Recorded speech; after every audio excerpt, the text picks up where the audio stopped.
Translation and purport by His Divine Grace, A.C. Bhaktivinoda Swami, Srila Prabhupada, Ki Jai. When a king of bees hums in a high pitch, singing the glories of the Lord, there is a temporary lull in the noise of the pigeons, the cuckoo, the crane, the chakravak, the swan, the parrot, the partridge, and the peacock. Such transcendental birds stop their own singing simply to hear the glories of the Lord. Purport. This verse reveals the absolute nature of Vaikuntha. There is no difference between the birds there and the human residents. The situation in the spiritual sky is that everything is spiritual and variegated. Spiritual variegatedness means that everything is animate. There is nothing inanimate. Even the trees, the ground, the plants, the flowers, the birds, and the beasts are all on the level of Krishna consciousness. The special feature of Vaikuntha Loka is that there is no question of sense gratification. In a mature world, even an ass enjoys his sound vibration.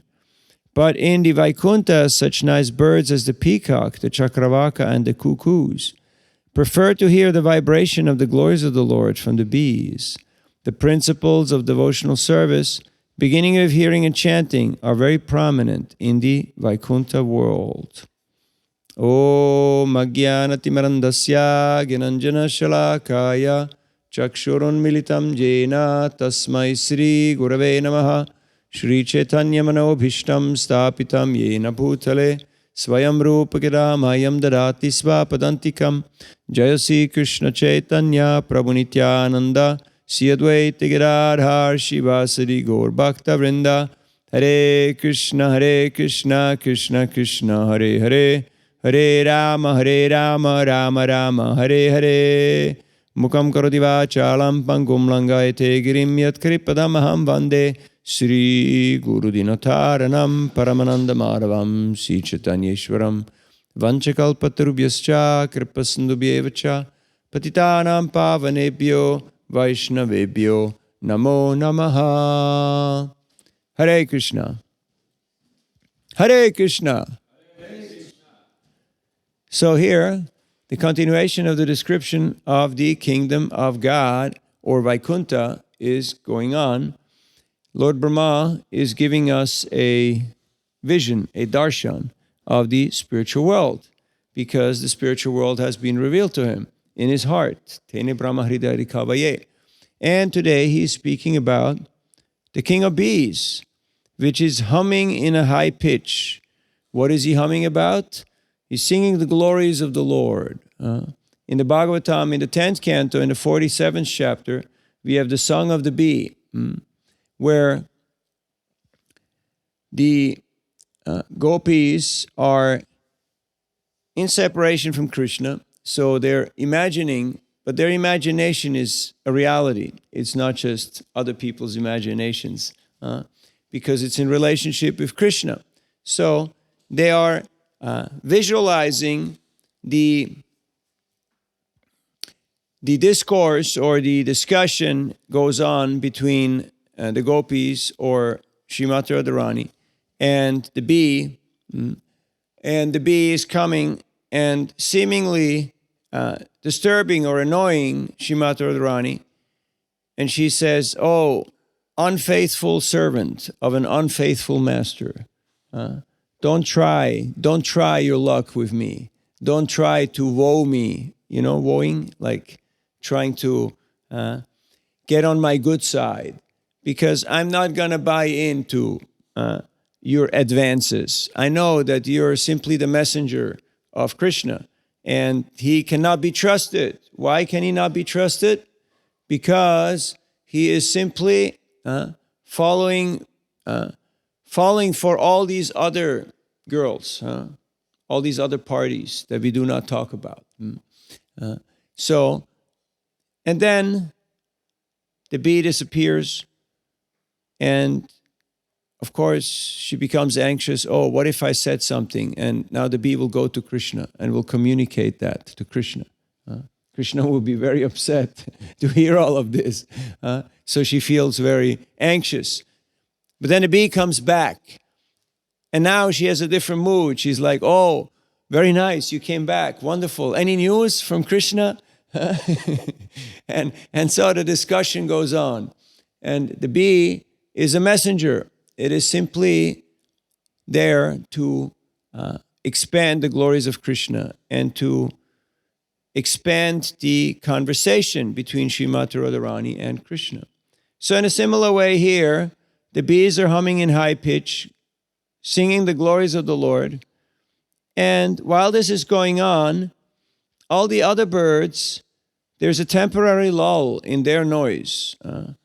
Lull means it becomes kind of quiet, kind of calm, a lullaby. It's soothing, you can kind of fall asleep.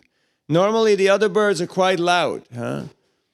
Who are these other birds? Pigeon, cuckoo, crane, chakravaka, swan, parrot, and partridge, and peacock. They're quite dominant, they're quite loud in comparison to the bee. Yet, when they hear the glories of the Lord, they become quiet because they want to hear, okay, let's hear Krishna Katha. Let's hear about what the bees are communicating to us. In this world, there's so much noise. Have you noticed? So much noise going on? No? Constant noise. Noise in the head, noise in the ether, noise in the media. Everyone is busy having discussions from the morning to the night. But what are these discussions about? Shrotavyadi nirajendra nina santi sahasrasha apashyatamatmatatva griheshu grihamedinam. Everything is concerning the house, the body, the children, the job, the money. How much is rice? How much is the dollar? How much to get green card? How long it takes? What benefit we'll get in Denmark? No, Norway is better. Let's go to Norway. Oh no, Switzerland. Okay, US is out right now. We can't go there. It's too difficult at the moment. Everybody talking about what? The body and the expansions of the body. Nobody's talking about Krishna. But in the spiritual world, everyone is absorbed in Krishna Katha. Shrinvatasva Katha Krishna Punya Shravana Kirtana Ridyantaksto Hyabadrani Vidunoti Suritsatam. So this Krishna Katha is ongoing. It is continuous. There is no cessation. There is no interruption. It's always expanding. And this is being pointed out in the purport by Srila Prabhupada that in the spiritual world, everyone is simply engaged in devotional service because everything and everyone is animate. Not just the animals, not just the humans, but also the trees, the plants. Everyone is a devotee of Krishna. And they're all serving Krishna in their own capacity. And they're all appreciating each other. Like here we see these birds, like peacocks, are certainly, more significant, you could say, than a bee, right? But they're respecting, they're appreciating, and giving favor to the bee because the bee is chanting the glories of Krishna. So we can see that there is no envy in the spiritual world. Yes, there is competition, but that competition is to enhance the rasa, the flavor of the devotional offering for Krishna's pleasure.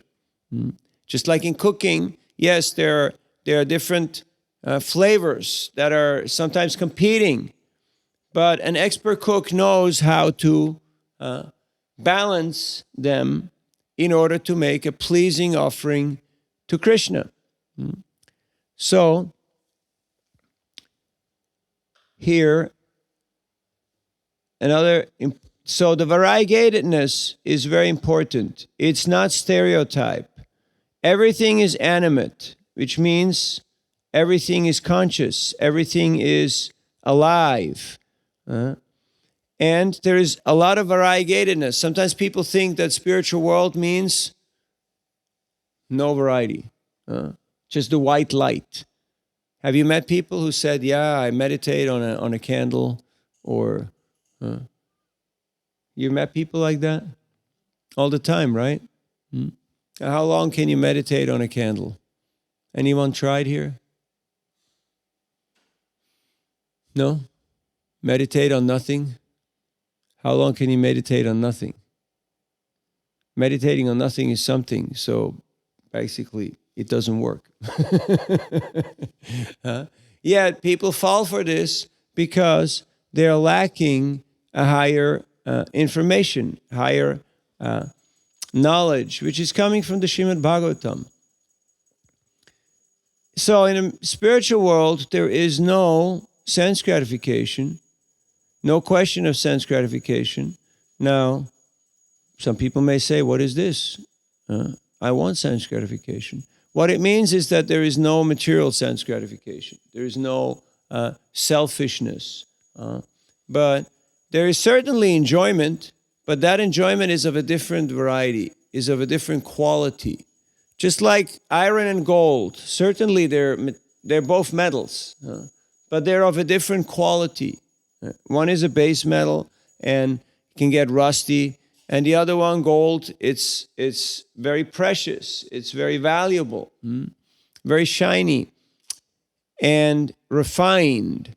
So in a similar way, mundane material sense gratification is of a base quality. What is the criteria that it is of an inferior nature? It's temporary. It has a very short shelf life. You see people, they start eating something, no, I don't want this anymore. And they start doing something, no, I don't want to do this anymore. Have you noticed?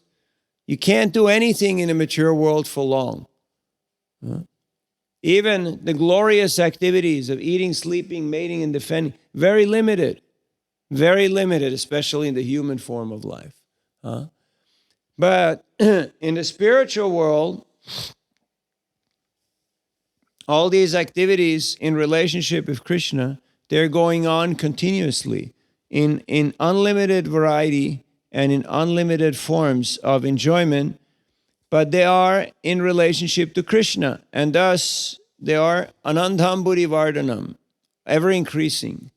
In the material world, everything is decreasing. Have you noticed? You've been to a restaurant. You think, yeah, okay, it was all right. And the next time you go there, oh, it's terrible.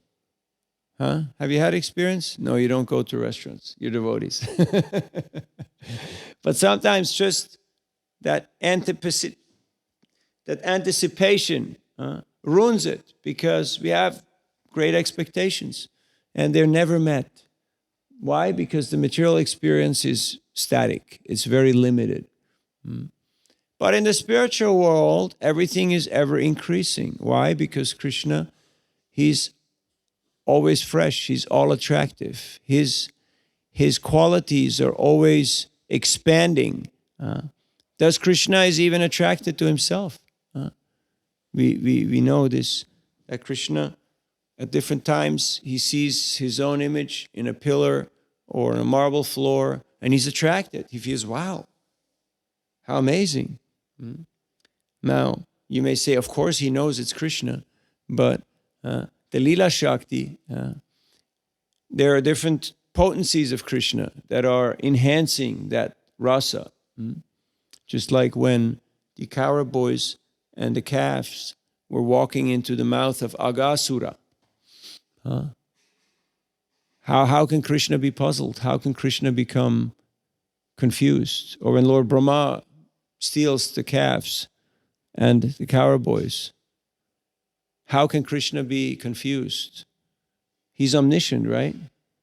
He knows before Brahma even thinks about this. So how can Krishna become bewildered? Any idea?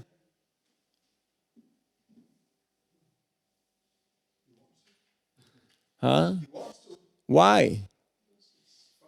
Because it's fun, yes. Because unless there is moha, unless there is bewilderment, there is no there's no fun.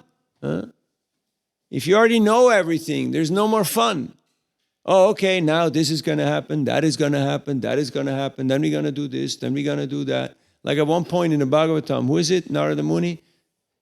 somebody comes and says, you're going to do this, even things in the future that are going to yet to happen, right? But it doesn't take away the fun. Why? Because it's ever fresh. And Krishna has unlimited varieties in how he manifests his pastimes. Just like my friend Lalita Prabhu was mentioning this morning. Sometimes Lord Varahadev, he kills Hiranyaksha by slapping him up the head with one of his hoofs. And other times, what are other ways how he kills him? With the tusk. Sometimes he gores him with the tusk. So now somebody may say, I found a mistake. No, I read in this Purana. I heard in this scripture. No, we're going by the Bhagavatam. We're going by Prabhupada. That is our sampradaya. That is our line that we are following. And to question Prabhupada or to challenge him or to challenge our acharyas and say, no, that's been a mistake. That is mundane understanding. Achintya kaluye bhava tangstarkena nayojayet. All seeming contradictions become reconciled in the inconceivable nature of the Supreme. Can Varahadev simultaneously kill him by slapping him up the head with his hoof and piercing him with his tusk? Can he do that? Certainly he can. Oh yes, certainly he can. Of course, sometimes the acharyas explain that in different yugas, he does the pastime slightly different because he likes variety. Just like sometimes Krishna goes to Mathura while riding on the chariot of Akrura. Sometimes he goes there riding on Kaliya. That must be great fun, right? Riding on a big serpent, going to Mathura. So Krishna, he likes variety. Otherwise, why so much variety in this world? Why so many different flowers, so many different birds? We hear here about so many different birds. Why not just one bird? Wouldn't that be enough? No, there has to be variety because enjoyment means variety. And Krishna is the source of all variety and of all enjoyment. So this whole idea of everything has to become one and everything becomes plain and boring is really a mundane conception. So it is being refuted here in the pages of the Bhagavatam. In a mature world, even an ass enjoys his sound vibration. I remember going to boarding school, we had a family of asses there that we were taking care of. And the asses, they like to bray. Have you ever heard the braying of an ass? But when they're in heat, when they get excited, they really get loud, really loud. And it's obnoxious. It's really terrible. I'm not going to even try to duplicate it. So, yet the asses think, what a wonderful song. What poetry. What beauty. What exquisite nature. Everyone else is horrified, but the asses think this is the most beautiful song ever sung in creation. So, beauty is in the eye of the beholder. But in the Vaikunthas, such nice birds as peacocks, chakravakas, and cuckoos, who all have amazing voices, amazing sounds, they prefer to hear the vibration of the glories of the Lord from the bees, the humble bees, the little bee. That's seemingly insignificant comparing to a peacock or to a cuckoo or to a swan. So the principle of devotional service begins with hearing. Hearing is the first principle. Hearing and chanting. And that is very prominent in the Vaikuntha world. So the more we engage in hearing and chanting, the more we are in Vaikuntha, the more we are in the spiritual world. What is our bhajan? What is our bhajan? Now we're concerned with our bhojan, we're concerned with our eating, but how much are we concerned with our hearing and chanting about the glories of the Lord? So that can always be expanded. And we saw in the example of Srila Prabhupada how his hearing and his chanting was very strong. And because of that, his impact in expanding the Krishna consciousness movement is still being felt, and it is still expanding nowadays. Even though some people may say, oh no, he left the world in 1977. No, but that is just the physical aspect. The physical Vapu has disappeared from this planet. But Divani, the instructions and his teachings, they're still expanding all over the globe. We just came from Korsnesgard. BBT there is producing over 100 titles every year of Srila Prabhupada's books in different languages. Amazing, amazing how the kirtan, the hearing and chanting is expanding. We saw the new Bhagavad Gita in Mongolian. Can you speak Mongolian? Yeah? Mongolian. You know Mongolia? Yeah? You can read? You can understand? You understand Mongolian? Where are you from? Nepal. Okay. Yeah. So now we have Bhagavad Gita in Mongolian. Big, big Bhagavad Gita, 1,100 pages. Massive book. What an achievement. Srila Prabhupada said that whenever a new book comes out, I feel like I've conquered an empire. Imagine, Genghis Khan can read Bhagavad Gita. That would be something, right? That is an achievement. So Srila Prabhupada labored very hard. He had this plan because he got this mission from his Gurudev that he should spread Krishna consciousness in the English language. Yet he spent a lifetime in preparation, 43 years, from the time when he got this instruction to when he boarded Jaladuta. 43 years. That's a lifetime in preparation. They asked Prabhupada, why didn't you come earlier? And he said, I had to prepare myself. He just was married, had one son, was in business, so he fulfilled his duties. But continuously he was hearing and chanting, studying the Bhagavatam, translating the Bhagavatam. And then when he had the first canto printed, then he ventured out for the West. But it was not easy. It was not easy because he had no money, no connections, no means to go there.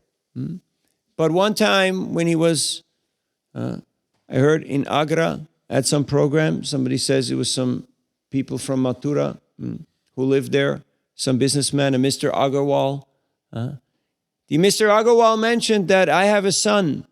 He lives in US, in Pennsylvania, and he was very upset. He said he went there to study engineering, and then some white woman captured him, and he did not come back. And Mr. Agarwal was very upset about that because his son went missing. But Prabhupada said, oh, your son lives in America? Can you ask him to send invitation, sponsorship letter for me so I can go there to visit America? And he didn't think much about it. 3-4 months later, in Chippiwada in Delhi, in Prabhupada's office, he had a little tiny room in one temple in Delhi. He had in his letterbox, he had a notice of a sponsorship letter. Sponsorship letter from a Mr. Gopal Agarwal from Butler, Pennsylvania, from the Indian Embassy in New York that would allow him, he sponsored him for 3 months for his stay, for taking care of his expenses while he's in America. So he had that sponsorship letter. Then with that, he went to Delhi. He got his passport. That was not so difficult. One time I had to get a passport for an Indian person. It was quite difficult. Not so difficult for Indian circumstances means for the West quite difficult. Here it's like you just fill out a form and, pay some money and you get your passport. But they're not so easy. You ever been to Writers Building, to the central administration? It's like a beehive. It's like till you find the right office, the right person, then they send you here and there and everywhere to get other papers. And they say, no, we can't do this now. No, this doesn't work. This is not right, etc. Come back next week. Oh, I'm in Mayapur. Oh, too bad. Okay. Drive back there. Come back there. So he got the passport, but then he needed the P form, right? The non-objection certificate from the federal, from the state bank, to say that he doesn't have any debts, no outstanding debts. And he needed the passage. So he was in touch. Srimati Murarji from Scindia Steamship Company, that pious lady, she had sponsored one of the volumes of Prabhupada's Bhagavatam. So he asked her for a free passage on one of her cargo ships. But she refused. She refused several times because he was old. He was almost 70 years old. He was in frail health. And she said, you will go there and you will die there. And people will blame me. And it's not good. You should just stay in Vrindavan. Just do your bhajan and everything will be fine. Rasa said, no. I need to go to America. So he went, he talked to the secretary to plead his case, and he waited outside of her door's office. Whole day, he was there. So she sent out water, fruits, he didn't accept it. That's the style, And ultimately she saw him and she relented. She gave him passage on one of her steamships, the Jaladuta. Then he needed that P form, that no objection certificate from State Bank in order to be allowed to leave the country. So, and the clerk, he didn't want to give it, but he said, I want to speak to your supervisor. So he went to the supervisor and finally he got that. And then he boarded. Today, how many years ago? 1965? Yeah. 60 years ago. 60 years ago, he left for the US. And it wasn't like a big event in the sense of that they went around to different newspapers in Calcutta, but nobody was interested in some swami going to America. Some Bengali newspaper put something small there, somewhere. His son Vrindavan was there. He gave him 40 rupees. And a couple of people were there to see him off. Prabhupada just had his chadar, a couple of clothes. Mr. Joshi, he bought him a few warm things because he knew it's going to get cold in the US. He had a little bag of cereal, small pair of cartels, and the Bhagavatam. His books got loaded in Cochin, I believe. They started the voyage. He went to Calcutta, went to Mayapur to take darshan of the samadhi of his Gurudev, Srila Bhaktisiddhanta Saraswati Thakur. And then he left from Calcutta and went all around India, stopped in Ceylon, now Lanka, Colombo, and came up the other side. And in Cochin, they loaded the books and then voyaged for America. Almost 40 days, suffering 2 heart attacks.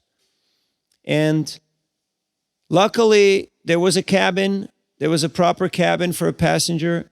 And Srimati Murarji told the captain, Mr. Pandey, that he should stock more fruits and vegetables for the Swami. So Prabhupada could cook. Yet because he was of poor health, he got seasick. For many, many days, he could not eat. You can read his diary, the Jaladuta diary. And there was storms, there was so many difficulties, yet the crossing of the Atlantic was very smooth. Because Prabhupada had this dream that Krishna came and he was rowing that boat and he was making everything very smooth and very pleasant for his voyage. And he said, if a third heart attack would have come, I would have died. It would have been the end of it. So finally he reached Boston Harbor. And there he saw one Coast Guard in a boat, little boat rowing. He came on a steamship, and that was not a rowboat, but a small boat. And Prabhupada was on the board of the Jaladuta. He was waving, and that Coast Guard, he became a devotee 4 years later. Chavana Swami took sannyas later on. That's the first person Prabhupada laid his eyes on. Bhakti Shakti, empowerment. So that is the potency of the Krishna consciousness movement. Then he came to New York and didn't know whether to turn left or right. Nobody was impressed. So many people get off the boat every day. So many immigrants, so many people from the whole world. An old man. So he just was put on a bus to Pennsylvania, and he stayed there for several weeks with Sally and Gopal Agarwal in Butler, a very small town in Pennsylvania. Even the people in Pennsylvania don't know where Butler is. It's a little place. But Sally was very eager to organize programs for Prabhupada. She organized programs, different speaking engagements. And he was very happy to do all of that. He stayed at the YMCA, which is like a youth hostel. But there was no facility for bathing. So he had to walk several blocks to the house of the Agarwals to take shower there and to cook there. Because the Agarwals had 2 boys, so they didn't have room for him to stay in their house. So he had to stay at the YMCA. And so Prabhupada, he tolerated all of that because he had this mission to spread Krishna consciousness. And he wrote a letter to one of his friends in India that today I'm going to see classical Indian dance. Now, he's a swami, he's got no interest in seeing Indian dance. He said, I haven't seen this in decades, but I'm interested for 2 reasons. I want to see how are the American people receiving our culture, this Indian culture, and how do they interact? What are the social customs? How do they entertain guests? How do they serve food and drink? Because it's a different ball game. So Prabhupada was willing to learn. Coming from Vrindavan, coming from the spiritual world, Prabhupada was willing to learn. Are we willing to learn? Well, sometimes I doubt it. If we just question something or ask somebody, well, could this be done differently? Could that be done differently? Could we have a different invitation card? No. No. We have to do everything the same for the next 10,000 years. That means we don't understand. Prapanchikatika buddhya hari sambandhi vastuna mumukshubi parityago vairagyam falgu katyate. Anasakta savishayan yataram upayunjita nirbandha Krishna sambandhe yuktam vairagyam uchate. Prabhupada gave us principles. He expected us to adjust the details according to time, place, and circumstance. Yes, there was a time where hippie posters were popular. 2025 is not that time, unless you're into retro and into nostalgia. The time of big flyers is out. It's out because people can't carry them. They can't put them anywhere. It's little cards. Something memorable, something odd, different sizes, different shapes.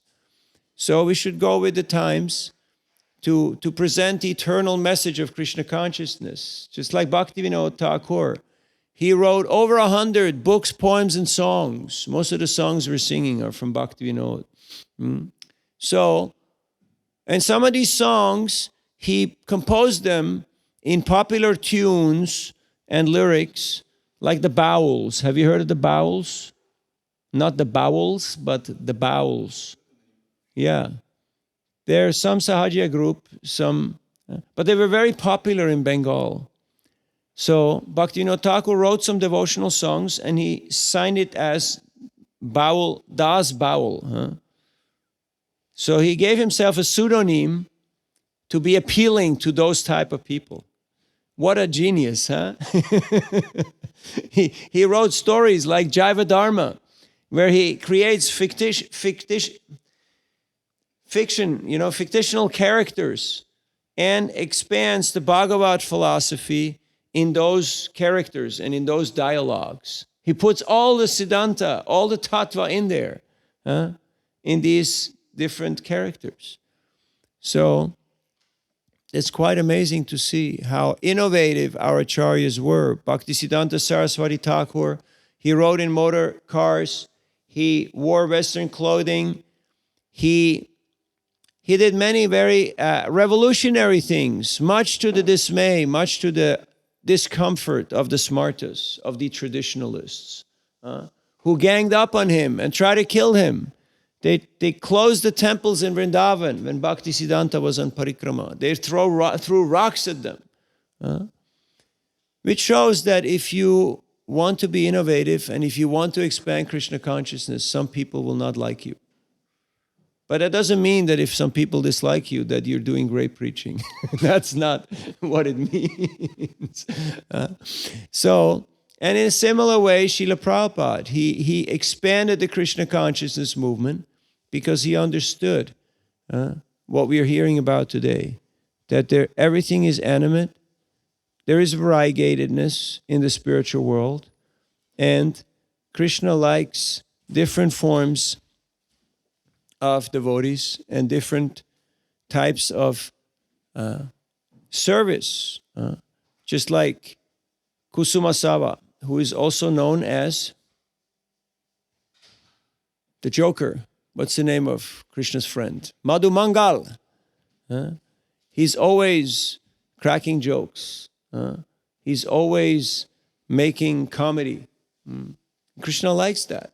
Krishna likes that. But he has others who are very calm and quiet and compliant. Others who are very thoughtful, very wise, like Uddhava. There's so many different varieties. There are some who are very bold and rambunctious. They want to fight. They want excitement. They want to increase that virya ras. So the Bhagavatam is full of flavor. It is full of rasa. It is a rasic scripture. So we're very fortunate that we have this inside information from the Bhagavatam. So we stick with the Bhagavatam. There's so many Puranas. But as I read this morning, Narada Muni, he asked Vyasadeva, "Oh, my dear Prabhu, why are you so depressed? Could it be that you have done everything right, but you failed to glorify the intimate pastimes of the Lord, and that's why you're feeling a little lacking in your heart?" And in a purport, Srila Prabhupada writes one sentence: Vyasadeva should never have written all those Puranas. Now, of course, it's understood that there's different classes of men, different people in different modes of the material nature, and Vyasadeva is the literary incarnation, so he's trying to elevate everybody gradually. But Srimad Bhagavatam is the topmost scripture. That's why we go with the Bhagavatam and we go with Prabhupada's commentaries. Questions, comments, and reflections. Jai Shishi Gauritai Ki Jai. Yes, please.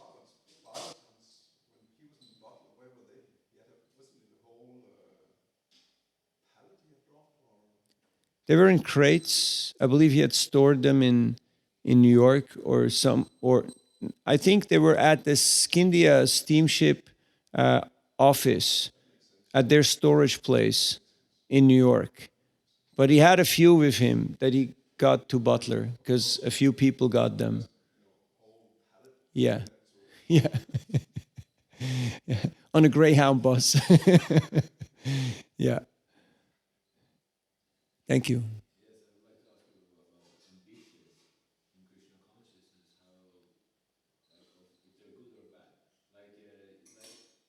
It depends on the motive. Just like if your motive is Krishna's pleasure, then you can be very ambitious. Publishing books, building a temple.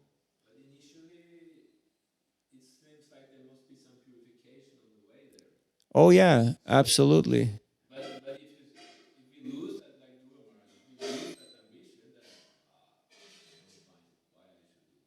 Yeah, but sometimes ambition is for personal interest. You want revenge, you want profit, you want fame, you want distinction. And then even though you may achieve it after a hard struggle, it's still meaningless. Like Dhruva Maharaj said, I looked for broken pieces of glass. Now I'm the emperor of the pole star for 36,000 years. What a waste of my time. What a waste of my endeavor. I should have just endeavored for Krishna, for Krishna's mercy.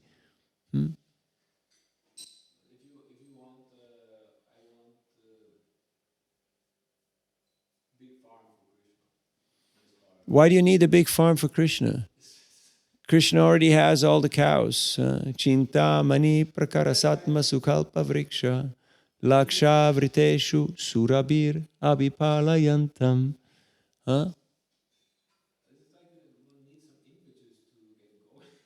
Why not do your bhajan? Why not preach? That's enough impetus. You're an old man. You're not going to do farming.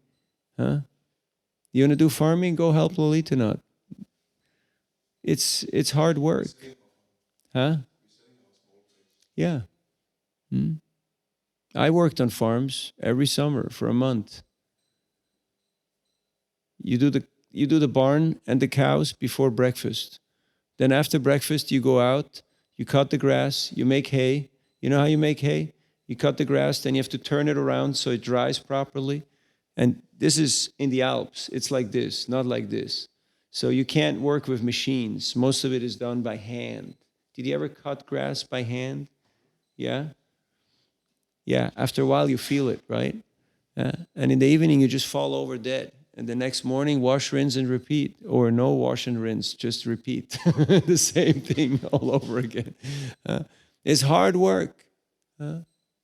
So our ambitions have to correspond to our capacity, where we stand in life. What is our capacity?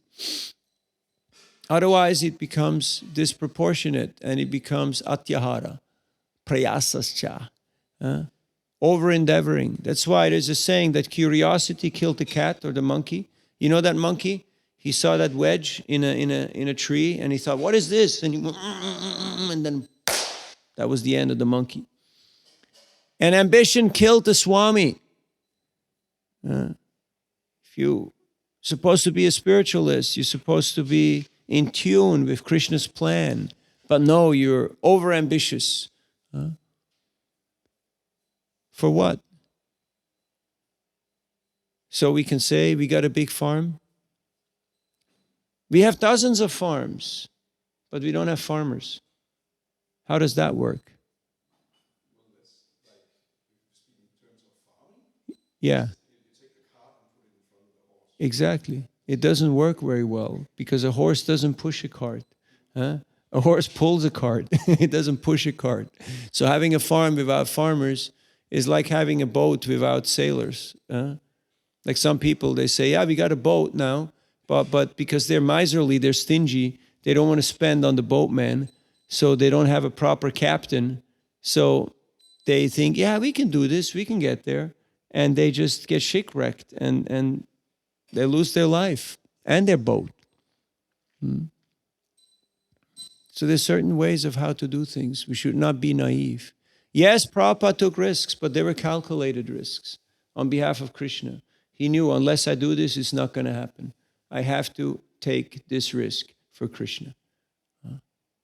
But we don't need more farms without farmers. So why not go out to the rural areas and spread Krishna consciousness by Harinam Sankirtan, doing pariyatra, distributing books, distributing prasad, making friends, and then some of these farmers, they will become Krishna conscious. They already have a farm. Why would you go and try to buy a farm? Oh, okay, now we have to collect $10 million to buy a farm. Sounds familiar, right?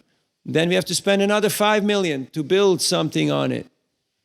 But we still don't have any people. We have a few city boys and girls that we sent there on a weekend to collect a few strawberries. It's just not good logic. But if you ask these questions, a lot of people will call you a heretic. A lot of people will call you an infidel. You're against the glorious mission. No, it's called common sense. But of course, nothing is as common as common sense. It's quite uncommon nowadays. So we have to follow Prabhupada's example. Yes, he wanted farms, but he was happy to start small. He was happy to start small and then let things organically expand. Otherwise, we go in like the plow and out like a needle. And that's what has happened many, many times. So most of these big projects, they're gone. The money's gone. The people are gone. And all that remains is the bad, sour taste in the mouth. And the thought that maybe we could have done this a little better. That's how I feel about the 80s and the 90s. Maybe we could have done this a little better. So, that's why it's so important that we actually study the Bhagavatam and we contextualize it. Contextualize it means it in context. We know, okay, not just nice shlokas, but how does this apply in my life and in our lives as a community? What do we need? What is the next step? Like here, we don't need a big temple. We don't. It's big enough. If you need a bigger place once a year, you rent a hall. Plenty of halls that you can rent, right? Or you do something outdoor. What do we need? We need more activism. We need more leaders. We need more people who are in the mood, like here, all these beautiful birds who are cooperating with the little bees. Because they see, oh yeah, this is what we're supposed to be doing, hearing and chanting about Krishna. The bees are doing it. Okay, let's hear. Let's pay attention. Yes. This Prabhupada, he said in the beginning, I didn't make any temples, but then I started to get money. Yeah. Then I established. So couldn't say, we can follow in his footsteps. No, but Prabhupada didn't build temple. He bought old churches and synagogues that were for sale, and he got them cheap. That's what he did. He didn't build temples. Yeah. He mainly invested into books and into people. And when the people came and the people brought resources, same like the Goswamis, they never built temples. They were babas. They were doing their bhajan. They were chanting Hare Krishna, doing Govardhan Parikrama, studying scriptures and writing. But then followers came and people came who gave them resources. So they told them, okay, you build a temple for Thakur. You do this. Like Madhavendra Puri. He didn't build a temple, but he inspired others. Okay, if Krishna wants it, it will happen. They didn't take all their brahmacharis and send them out, to sell God knows what not. Yeah. No. So we should contextualize. We should understand our tradition. Otherwise, again, atyahara, prayasascha, too much collecting and over-endeavoring will diminish our bhakti, our devotion.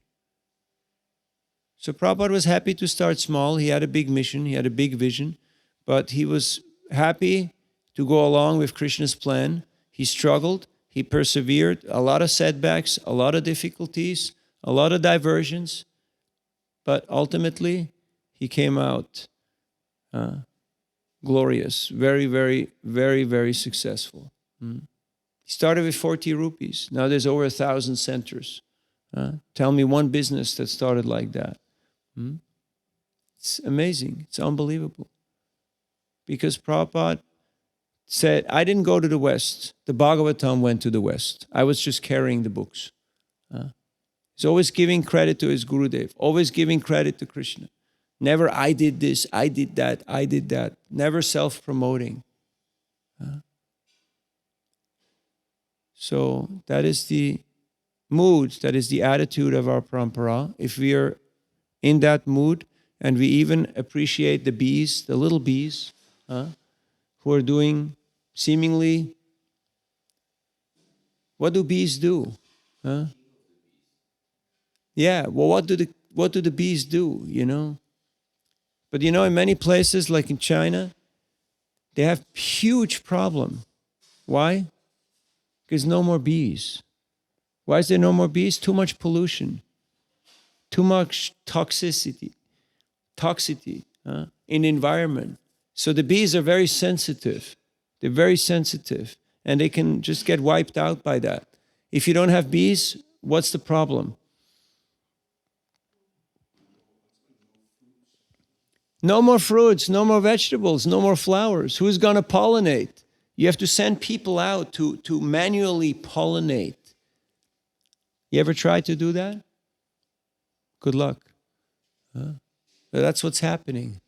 Yes, you can grow your frankenfood in your laboratory from all kinds of substances, but it will not really be offerable or pleasing.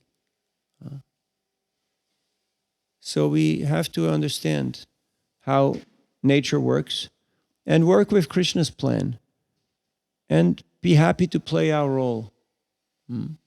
Yes, you may be a peacock. Yes, you may be a cuckoo. But when the bees are chanting, be happy. Not like, oh, this is not a big kirtan singer. I can't, you know, I'm not going to go to hear this class because it's not a big person. We're going to hear Bhagavatam, right? Nityam Bhagavata Sevaya, even if a new person is there. It's okay. Want to hear what is their realization of Krishna consciousness. I went to Govardhan every year, and Gopi Paranananda Prabhu, who finished translating the Bhagavatam, he had a Sanskrit school in Govardhan. And every year he invited me to give class there because he said, my students shouldn't just become scholars, they should become preachers. So I want them to hear from somebody who is preaching around the world about the Bhagavatam. And he knew that I know less about, you know, Sanskrit and technical knowledge. But he wanted me to speak. And he sat on the floor and had me sit on the Vyasasana and speak Bhagavatam in front of Gopi Paranadana Prabhu. Imagine. One time I was in Moscow on Brahmotsava, the appearance day of the deities in Yurlava. And we met there and he asked what I'm doing. I asked him, what are you doing? What are you working on? And he said, you have a pen drive? I said, yeah, I have a pen drive. I gave him a pen drive. And he copied all the books that he was working on, unedited, unfinished. And he handed me that pen drive. He didn't say, this is only for you or this is confidential, don't share with anybody. Why? Because he had this mood that we're on the same team. We're all doing this together to glorify Krishna. So whatever I have, you have to have. Because we're on the same team. Your success is my success. Your pain is my pain. Are we feeling like that? Are we seeing it like that? Or do we see in terms of us and them and the others and the foreigners and the guests? And no, one team. One team. That's why this team score is much more powerful rather than individual score. Because I'm interested, what is Denmark doing? I'm not so much interested who did which book or which set or what, you know. Like, how did the country do? How did the yatra do? That's really what's interesting. So we can learn from the bees. Thank you for your kind attention. Grantarat Srimad Bhagavatam ki, Srila Prabhupada ki, Gaur Bhakta Vrinda ki. Nitai Gaur Pramanandi Hori Hori Bol.